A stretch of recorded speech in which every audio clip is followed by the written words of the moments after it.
So tell me your name. What's your name? Harriet Francis Johnson. And Harriet, how old are you today? 88. 88 years old. So, as you've been a part of the St. Margaret's Parish, you've had lots of experiences in life. Yes, I sure am. Yeah. Tell me a little bit about this beautiful spot we're in. How did you get here in Western Maine? In Western Maine. Well, I never was here before, so I had no idea, but my husband and I and the kids were camping in New Hampshire. And a friend of mine rented a cottage with her husband and her kids on Highland Lake in Bridgeton. So when we were camping, she said, on your way home, why don't you stop by and see us? So we left New Hampshire a week early because the mosquitoes and the leeches in the water were just too much. So we agreed to leave, and we came down Route North Conway and found the cottage that they had rented, and I just fell in love with the area. I always wanted to live in the country. So Where had you lived before here? Huntington, Long Island, New York. Huntington Station, actually. Huntington Station. Most of my married life, I lived there. Okay. So, tell me about, we were talking off camera before this interview. Tell me about the most influential person you've had in your 88 years. Okay. My family did not believe in going to church, and maybe didn't even believe in God. But living in Brooklyn at the time as a little girl, I reached an age where I had to be confirmed. So in those days, if you were not confirmed, this was a big Protestant Catholic place in Brooklyn, a lot of people, Protestants. If you weren't confirmed, you were like, might have a problem getting married to someone. The other family would object. So they had to take me to church, and they dropped me off at the door and told me to go inside for Sunday school. It was going to be, I think, a year before you could be confirmed. And there were a couple of us sitting at the table, and this woman said to me, I want to say, the first thing I want all of you to know, and never forget it, that Jesus loves you. And I thought, wow, somebody does. Wow. That was, she really did it for me. She's a lovely person, and I believed her. And because of a bad home life, that's what I relied on. I get kind of choked up. I relied on for the rest of my life. How old were you when that happened? I guess I was 13, because 14 you were confirmed. So I think it was just a year that you went to this every day after school, or every Wednesday after school. My memory is not very good on it, but after school I would walk from school to church. It's about 10 blocks or something like that. Go for class. So 75 years ago, a Sunday school teacher invested in you. And all of us at the table. Yeah, she talked to you and invested her life into you, and that's still the In my moment mind. that you are looking back to as an 88-year-old woman Oh, saying, absolutely. that changed If my it life. wasn't for that, I don't think I'd have made it. Wow. So you've been through a lot in 88 years. You've had all kinds of experiences, I'm sure. Were you married? And if Yes. so, how long were you married? Well, I married in 1958, and we were married almost 50 years, Okay. 51 years when he died. Okay. Did you have some children? Yes, I have a daughter and a son. Okay. So in those 50 years of marriage and being a mom, what have you learned? What advice would you give the next generation about being married? Let's start with that. About being married, you mean to my children? Advice I might give to my children? Or Yeah, or anyone who's coming along behind you. Like someone who doesn't have a mom or a grandmother to talk to. What advice would you give them about getting married? What have you learned? Well, I've learned to give my children a happy home life, no matter what. Okay. If anything was wrong and it wasn't really their concern, I made sure that they thought everything was wonderful. It wasn't always, but they never knew there were times when it wasn't. They didn't know it, in other words. That was a must for me, to make sure they had a happy home life. Yeah. So as you've been looking back over time, was there a secret to your marriage? Was it a happy marriage? No. Okay, so it was a difficult marriage. Yeah, he was 10 years older than me. And I think he married me because, I hate to say this, but he thought I was beautiful. That's been my fight all my life, even with my family. I couldn't help it if people thought I was beautiful. That's the way I was made.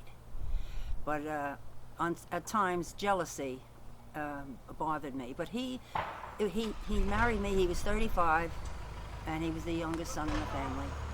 So the question, we have a generation who are being raised really without good role models. Very few adult children today have someone they can really sit down and talk to that they respect and trust. And so most of the advice that millennials are getting about relationships and marriage and parenting are coming from books or, educational programs. I'd love to hear your thoughts as a mother and a wife of 50 years. What have you learned about marriage, and what advice would you give someone who is considering getting married? Well, to me, you have to really love someone, and love is more than just looking good or being handsome or being pretty. It has to do with your personality and how you feel about life yourself, and how the person you're interested in is almost akin to your kind of thinking. Otherwise, you're not going to get along too well. It'll be a struggle.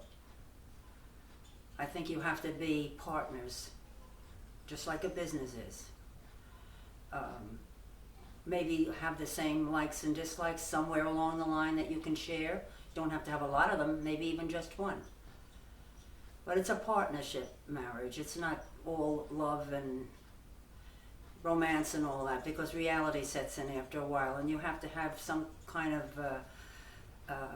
comparable feeling about life and what your goals are and how you feel about children. So that I don't think a young person is going to go into all that, because it's romance right off. It's physical right away. But that's the advice I would give if it was welcomed. Not all of them are welcome such advice. Sure. I mean, the old adage that love is blind has Yes. some truth to it, right? Yes. Yeah. Another adage, a youth is wasted on the young, right? Yes, it is, to a degree. Not all of them.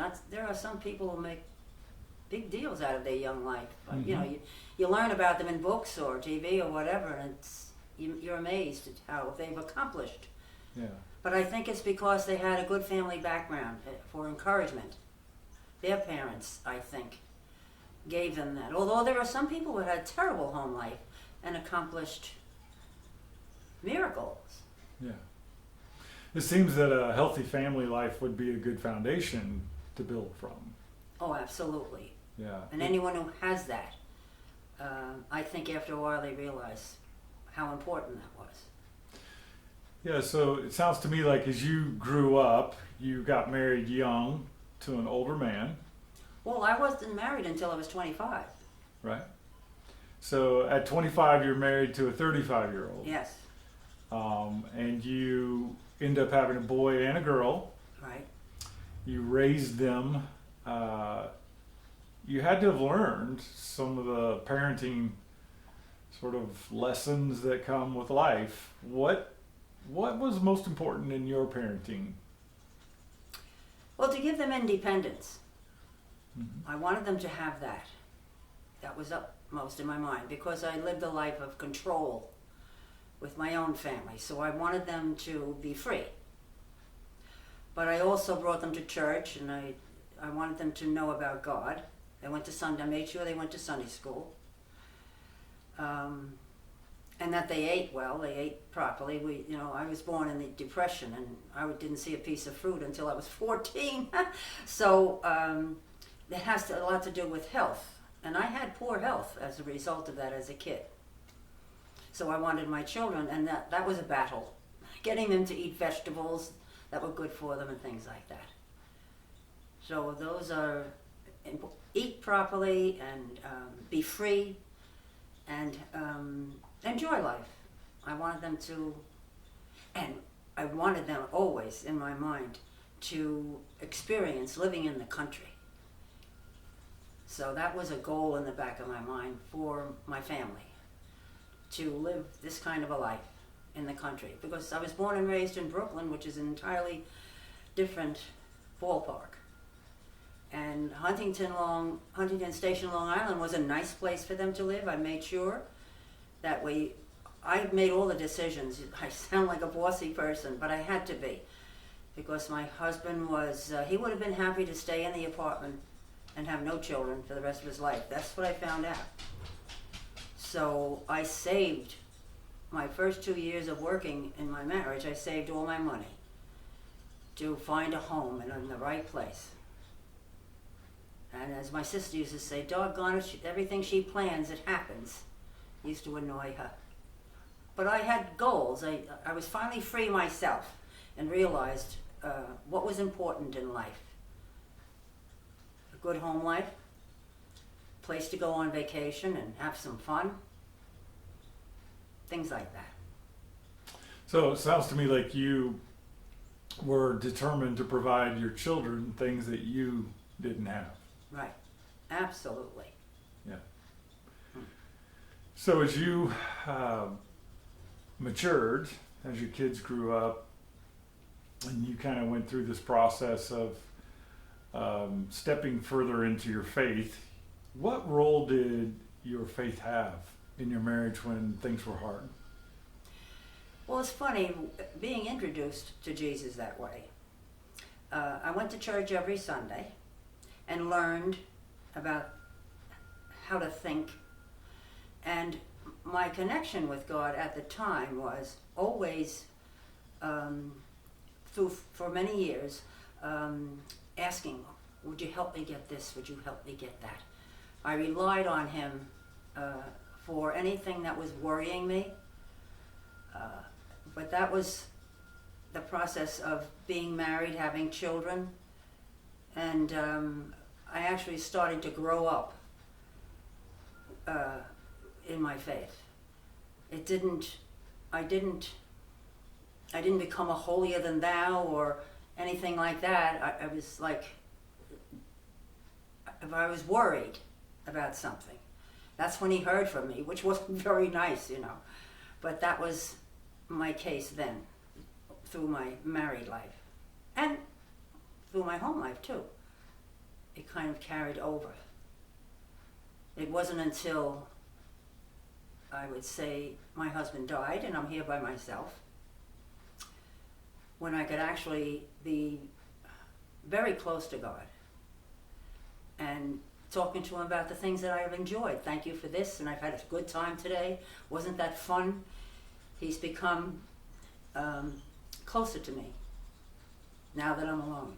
I was so busy setting goals for myself and for my family that I didn't have what I say, the time to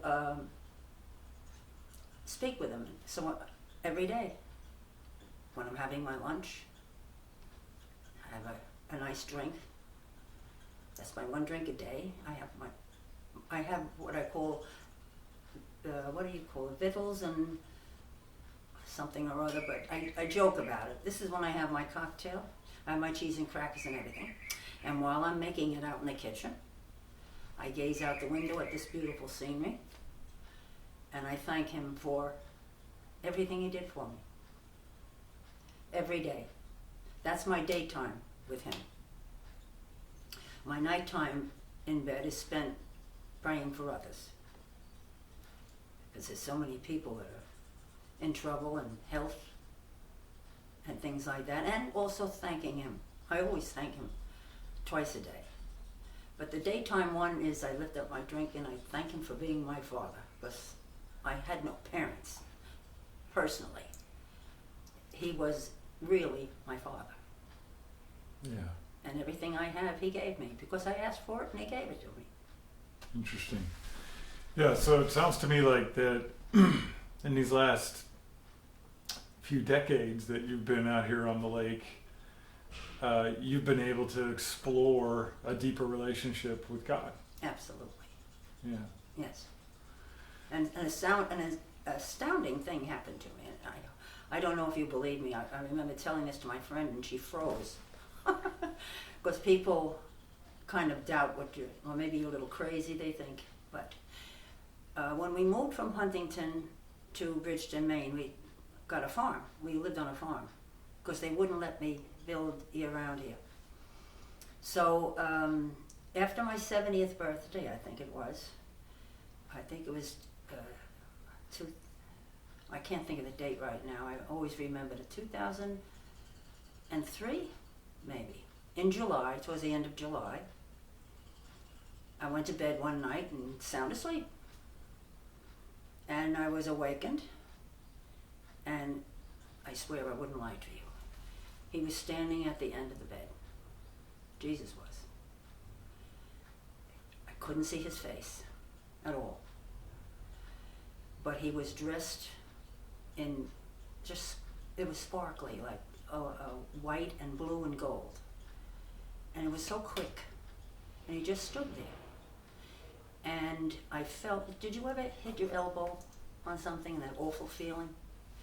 Well, it wasn't the awful feeling, it was that kind of a feeling all through my body. Because I'm looking to me, because it awakened me, this. And there he is.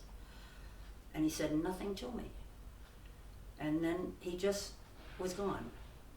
But while he was doing this, I felt I was being lifted up out of the bed and then brought gently down. And during that time is when I felt that feeling that you get when you hit your elbow, all through my body. And I went to sleep. I mean, I must have been awake, I don't know, but that's the experience, that's how it was. But he said nothing.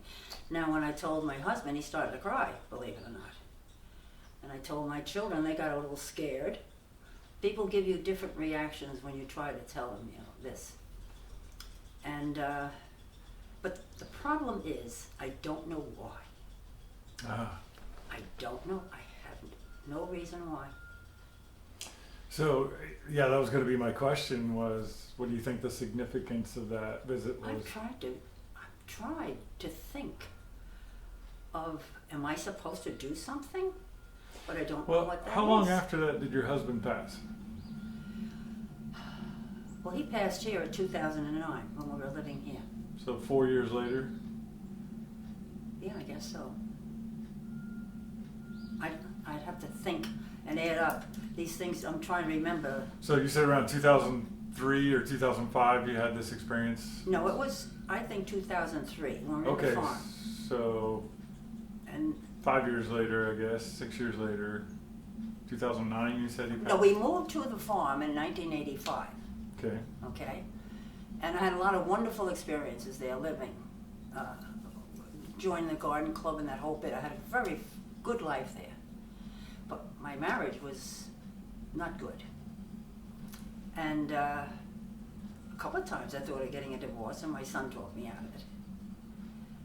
And in a way it was good that he did, because it was upsetting to them. But I moved here 2004, so I think it was my 70th birthday, because they had a big party for me. And it was July, towards the end of July, and I think it was 2003, that I had this experience. Interesting. A milestone, 70. Yeah. Yeah, so just listening to your story, I'm not alarmed, or I don't think you're kooky. I think most people do, I think. That feeling you're They get describing. frightened. Yeah, that feeling you described with the Elbow. that's the Holy Spirit. That's the presence of the Holy Yeah. Spirit. Oh, I know that, but I feel thought it was that. odd. Yeah, I feel that when I do the Mass. Do you? I did a couple weeks ago, really strong. Ah, That's why I paused for so long in the middle of that Mass. well, that's...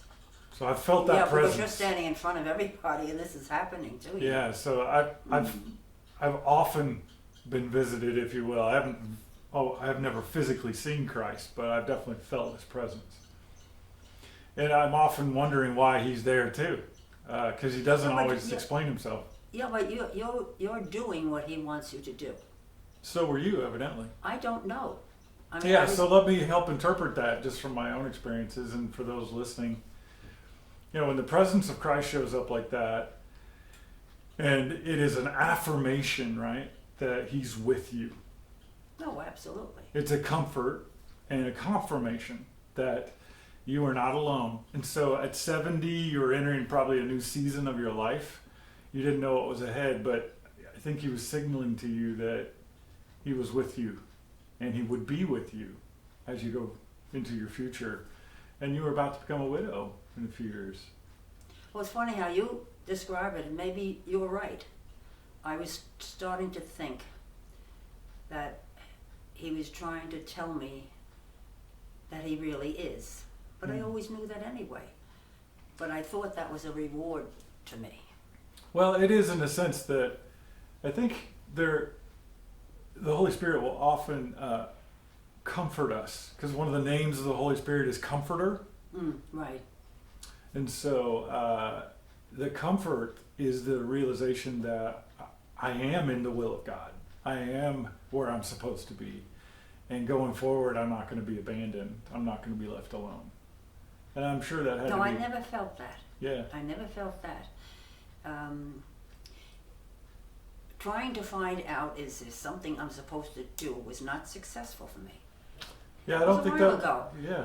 And every once in a while I think of it, and that's why I'm saying, did he reward me for believing in him? Is that the reason why he did this? I can't come up with anything else except... Well, you'll have to ask him someday. Well, someday I will, I guess. Yeah? Because I don't know the answer, but No. I can speak from my own experience that the times that I've experienced the presence of God, often the only purpose I could really understand was that he was just letting me know he was there. Well, see, when I look at you, and I could tell you that the way I feel about you feeling the presence is because you are doing what he wants everybody to do. And I'm not capable of that. When I've tried to speak to people to come to church, I feel very incompetent. Well, a good thing we don't live by our feelings. You know, I think... And you don't. I mean, you know, you're doing what we... Remember that? What is that where they say we all have different gifts? Mm-hmm. Yeah. I don't know what my gift is. I've tried to be good, and when people are sad, I've tried to comfort them. But I'm pretty good at that. I talk to them that way. But otherwise, I'm not... I could never do what you do. Yeah, well, what I do is just one tiny piece of the bigger pie, right? Mine's just the public side of it. What you've described to me in your 88 years is that you've had a tenacious faith. So from the age of 14 into 88, you've kept your faith. And so one of the gifts... I did because I needed him. Yeah, so one of the gifts is the gift of faith. Did you know that? Well, I would never consider it a gift. I was just very fortunate that he was in my life. Yeah.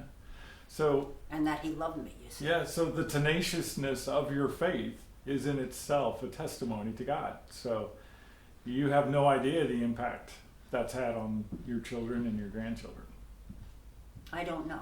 You don't know. No, because they make fun of me. I mean, they don't look at me as a holier than thou sainted mother. Sure. Because I'm not. You know what I'm saying? But you have a tenacious faith. I do. Yes, you do. Yeah. So give yourself a little more credit. Well, you know, to be honest with you, I think it's my daughter-in-law that knows that better than anybody. Only because she has expressed that to me. Because she and I have talked about this. She knows this. My kids know it, but it's like they don't mention it to me. They see I go to church every Sunday and stuff like that, and they probably think that's nice. But my daughter-in-law is the one that is feeling what I'm feeling and understanding it is what I'm saying, and she'll discuss it with me. Yeah. My kids have never really sat and discussed it with me. Yeah, so one of the perspectives I have as a pastor is that I can see the impact that lives of faith have on their families. It's really hard to see it when you're that close, but from a distance, I can assure you that you're leaving quite a legacy behind for them. I don't know if I am, only because we are all of us in the family, very outspoken. And we can, Well, you're from Brooklyn. yeah, and we kind of get angry easily at one another. And I don't mean that it doesn't wash over, but I think my immediate family looks at me as someone who is a bit much sometimes. And that's because I'm opinionated about certain things. I'm devoted about my dog, and if you annoy my dog, you annoy the heck out of me. And that's a small example of what I'm trying to say to you. I don't overlook things that easily. You're human. Yeah, I certainly am. Yeah. So I think as a point of conversation to remind you that our kids will follow our example. Okay? They will emulate us. So I bet you that in time your grandchildren and their great-grandchildren will discover Christ for themselves. Oh, I hope so. Yeah. Because they don't know what they're missing if they haven't. Sure. But your example of just going to church every Sunday, of being faithful for all those years, that is a significant gift that you've given to your family. Well, it must mean something to them. It does, for sure. I think that's really good advice for parents today, and for people who may find themselves in an unhappy marriage, is that the parts of your life that aren't being fulfilled by someone else can be fulfilled by a relationship with Christ. Oh, absolutely. And it's hard to discover that until you have to. Yeah, until the part of your life is broken and you can't fix it, that's when you discover how big Christ really is. Well, I don't know if that's entirely right. I don't know when you say that. Here's the opinion. No, the reason why is because my home life was so bad that it frightened me and stifled me. Mm-hmm. See, now I'm talking about 25 years of that. And control. I couldn't get out. If I wanted to leave, they wouldn't let me leave. If I succeeded in leaving secretly, they'd go find me and drag me back. So it was that kind of an atmosphere. All right. So when I got married, I was suddenly free of them. See, of course, they lived in New Jersey, and now I live on Long Island. So I was now able to be a person. I couldn't be a person before that. I was like this. Now, and I couldn't even have. I mean, I get crushes on boys, but I couldn't get close to them like this. So when we bought the house in Huntington, he was a churchgoer. So we found the Lutheran church. And I never met such wonderful people in all my life. And a wonderful pastor and a wonderful wife. And now I'm in another world. Set free, like you. Yes, and they were so. I mean, I guess we were in that church for 30 years. And I just came out of myself, is what I'm saying. And then I was active in the church. I had a handicraft group, and there were such wonderful people and so active. There were 2 services. And this was something I never experienced. And such good people. So I had many years to enjoy, finally. Yeah. And that was really my first burst of freedom. And even though the marriage wasn't that good, everything else was. And I could enjoy everything else. Yeah. So it was until the end of your marriage, when your husband passed and you were alone, that you really began to... I was free then. Yeah, mature spiritually. Yes. Okay. Yeah. Well, Harriet, we're about to wrap this up. Is there any last advice you would give anyone following in your footsteps? What would you suggest? Well, I hope that I would like anyone to have a happy marriage. I want a good one. Some people do have that. It's marvelous. And I would hope that for everybody to have their own life. I know there's always difficulties in marriages, but to have a basically good one.